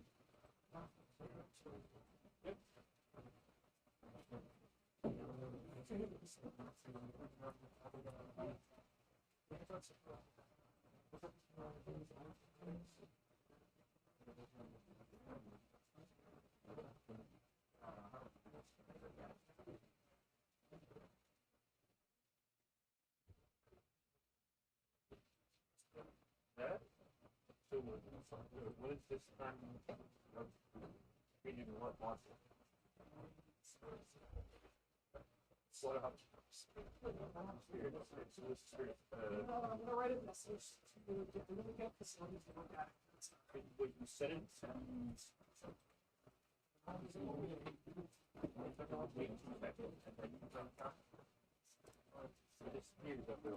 One sec, I'm gonna write admin about the heat.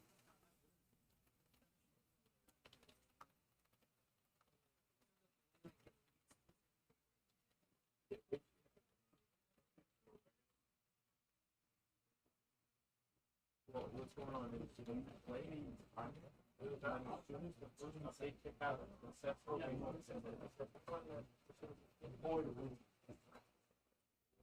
That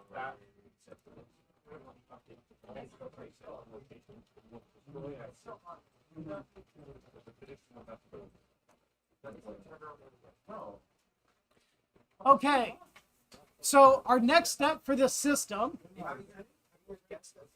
we're gonna go and add some animation. Can we get you back in your seats, please? Got it. Thank you. Okay, so what we're gonna do next is get our noise texture here scrolling. That's gonna make the screen look even crazier. So right now, if we stay completely motionless, it still looks weird, but there's no movement. I want some kind of nice, slow kind of warbles moving up the screen at all times.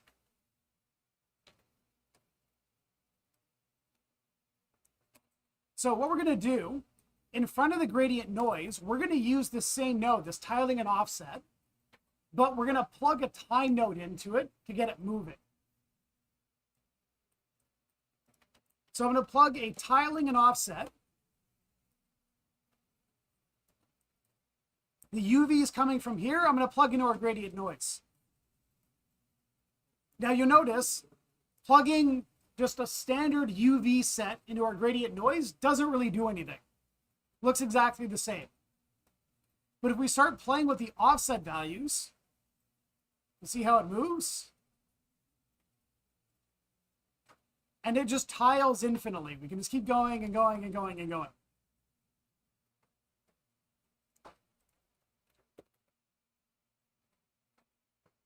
So we can go in either direction, either up and down or left and right.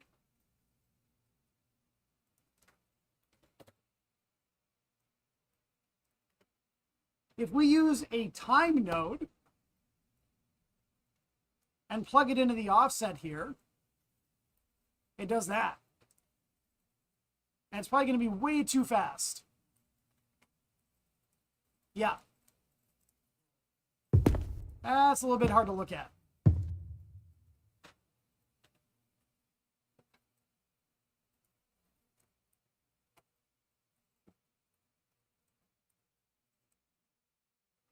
So we can tone it down by just using a smaller time value. So if we multiply time before we plug into that offset, it's going to scroll at a much slower rate.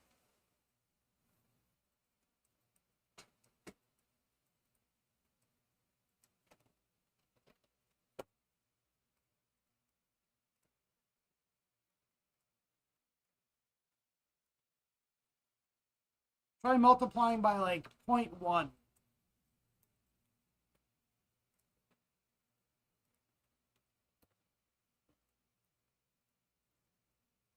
That's better.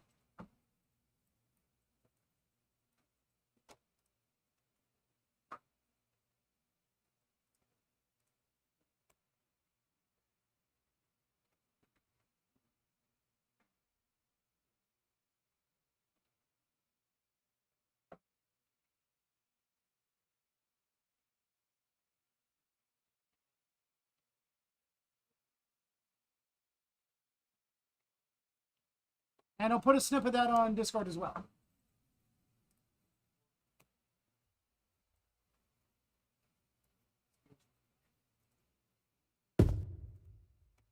There we go.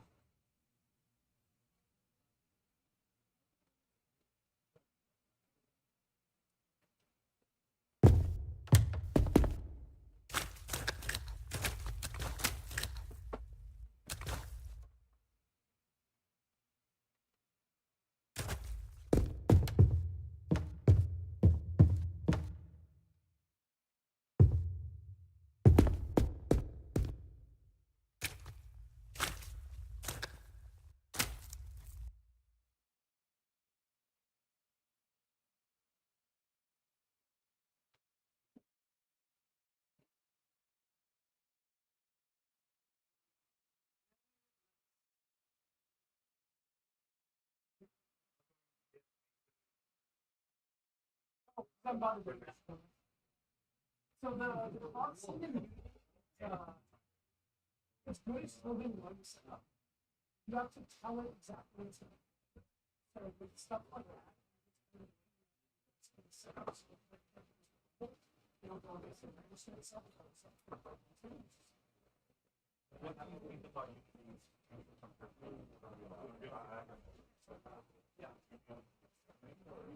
We've got some stuff coming down the pipe. It's kind of a big thing right now.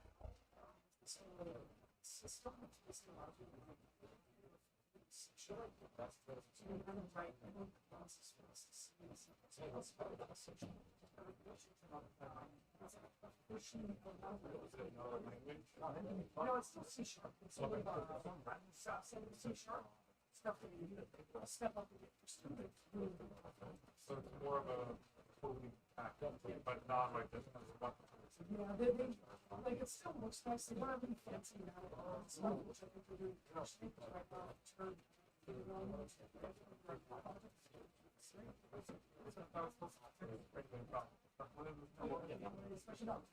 I saw people saying even like those graphics cards, they're yes.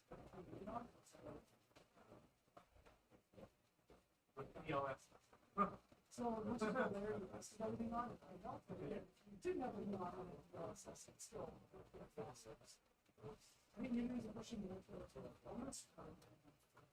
So it's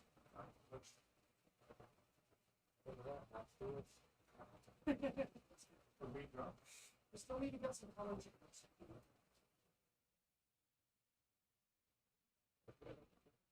I know we will do this.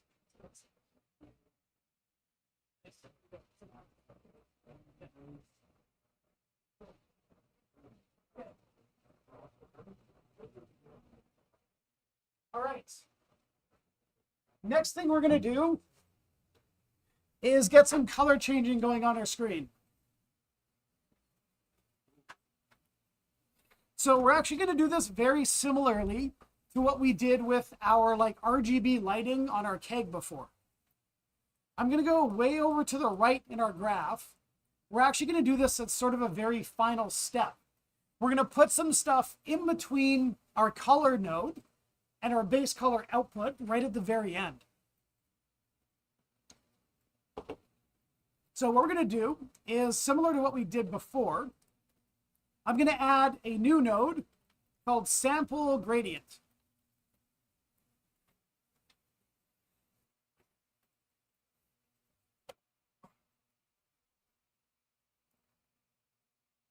Remember, if we plug time into the sample gradient, it's sort of like a timeline that shifts through different colors in sequence.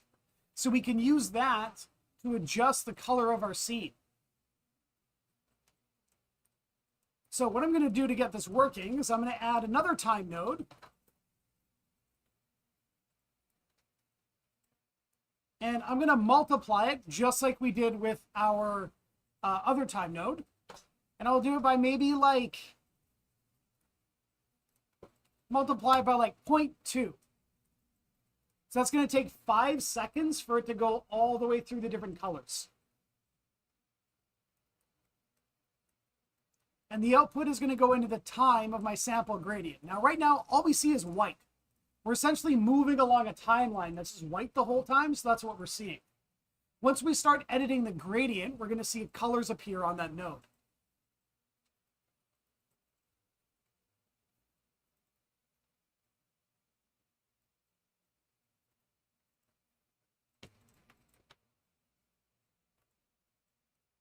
Take a screenshot of that for Discord.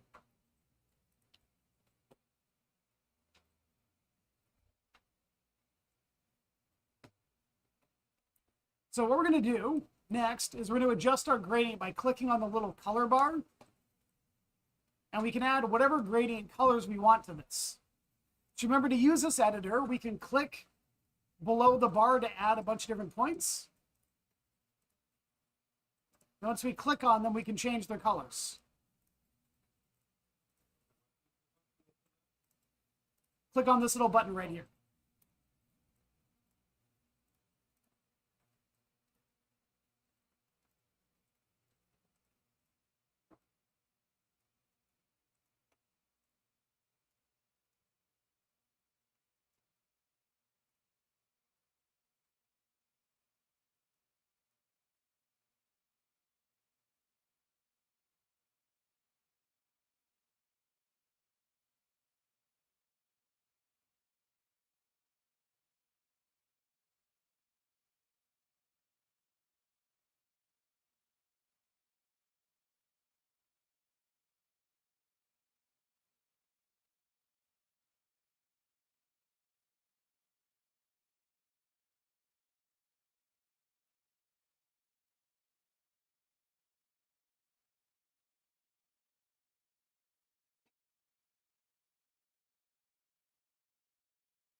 Oh, I did forget one step here. Remember, we dealt with this last time. We're taking our time and multiplying it by 0.2 and plugging it into our gradient. As time increases, we want it to loop back around again. Right now, it's going to go all the way up to 0.1, or it's going to go up to 1 and then keep going. And that's going to keep sampling the last value on my gradient. So to get this loop properly, we need to use that remainder node again. Remember that one? The modulo node. Now we get our cool RGB cycle.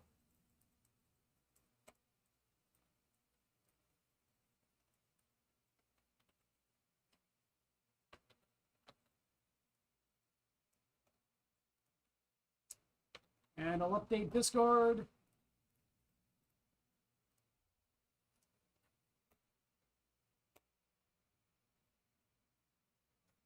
Cool. So that's going to keep cycling through all those colors forever. Now what we're going to do is blend this with our main color. So we've got our gradient and our HD scene color. I'm going to blend them together using a node literally called blend.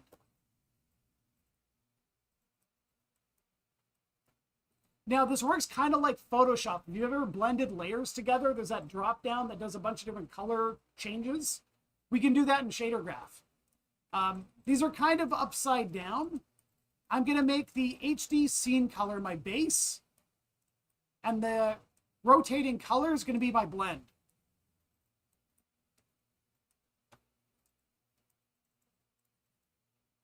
The default setup is called overlay, which actually, you know what, doesn't look too bad. But you can try all sorts of different stuff. If you try different blend modes, it's going to look real weird. Oh, no. Oh, no. Try divide. Whoop.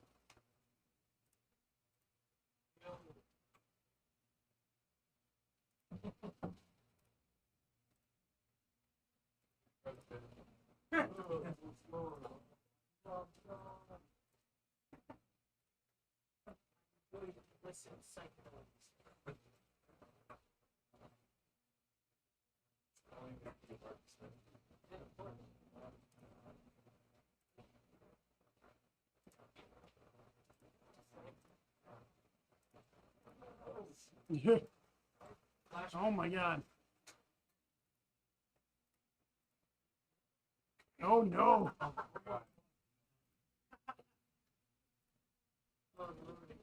Did you hear about that NFT rave party they had in Hong Kong where 60 people went blind after? I did hear about that, yeah. Yeah. Are you trying to do that to us right now? Maybe a little bit.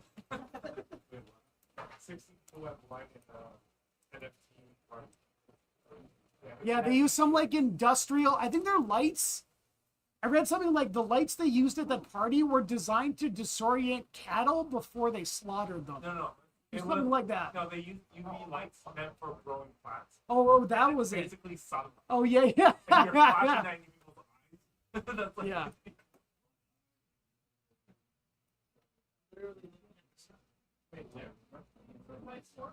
They were just using for a rave party or something.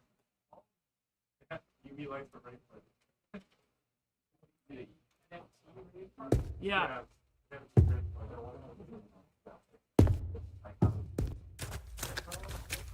There we go. There's our finished product.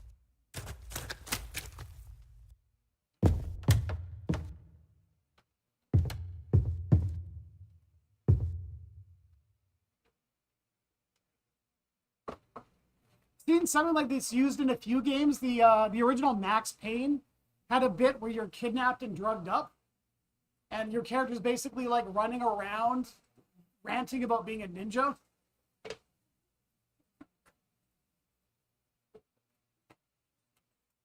Let's take another break. We'll start again at 3:05, and I'll come around and just double check that everyone's kind of caught up.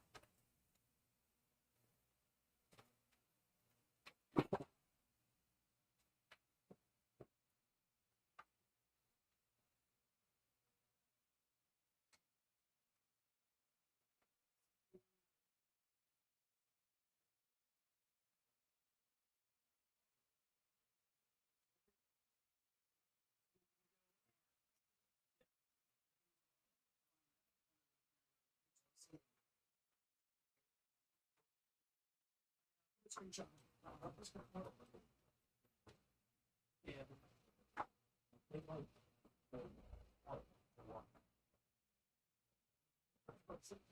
Right at the box. We'd have done that.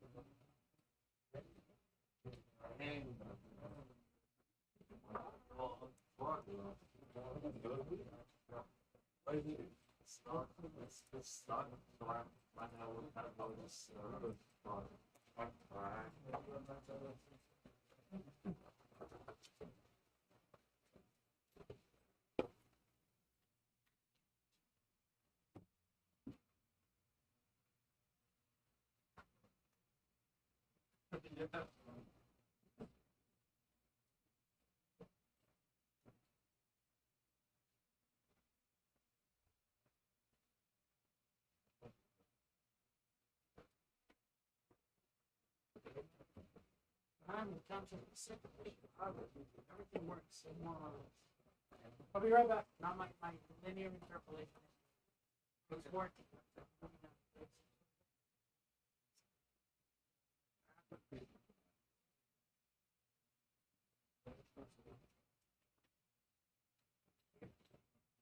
Works.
You want us to play after, right?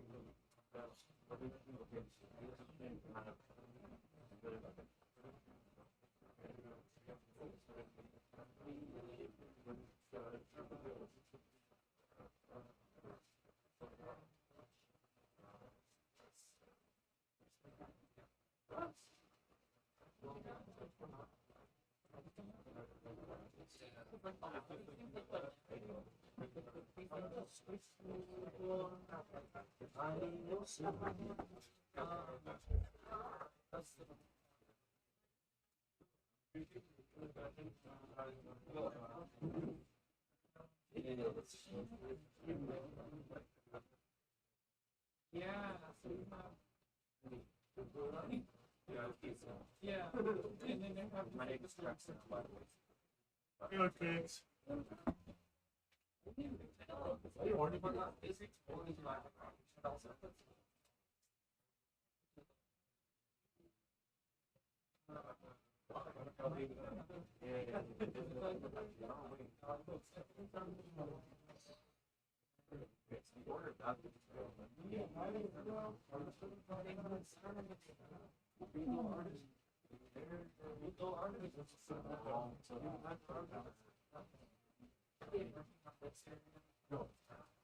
Instead of staying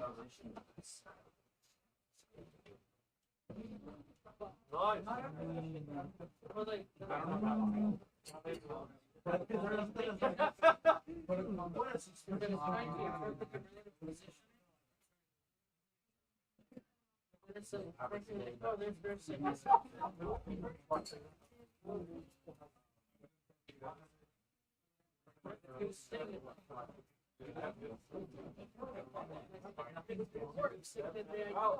Oh, fuck. So, like, I could iron this out of the top. I'm not gonna fix it. I don't know why.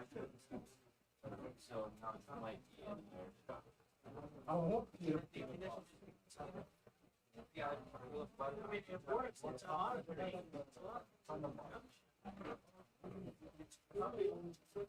Good enough.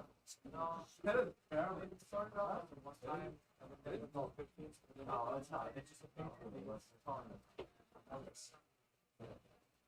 What's on backside? Backside.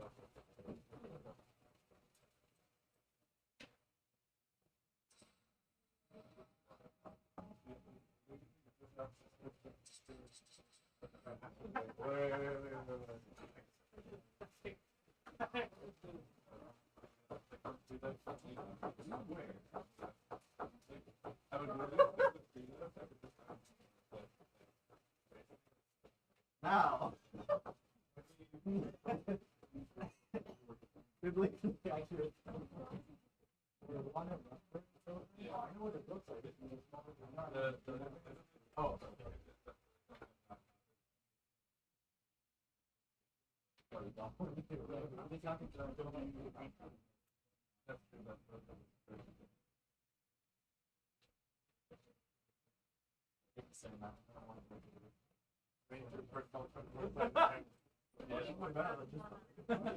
Just up whenever you're off.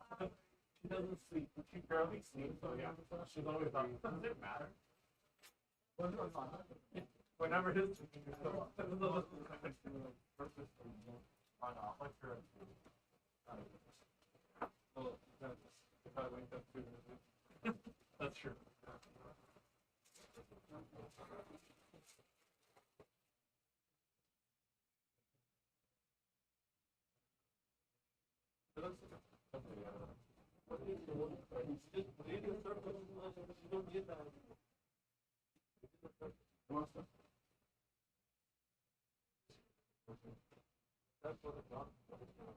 Why? Oh, wait.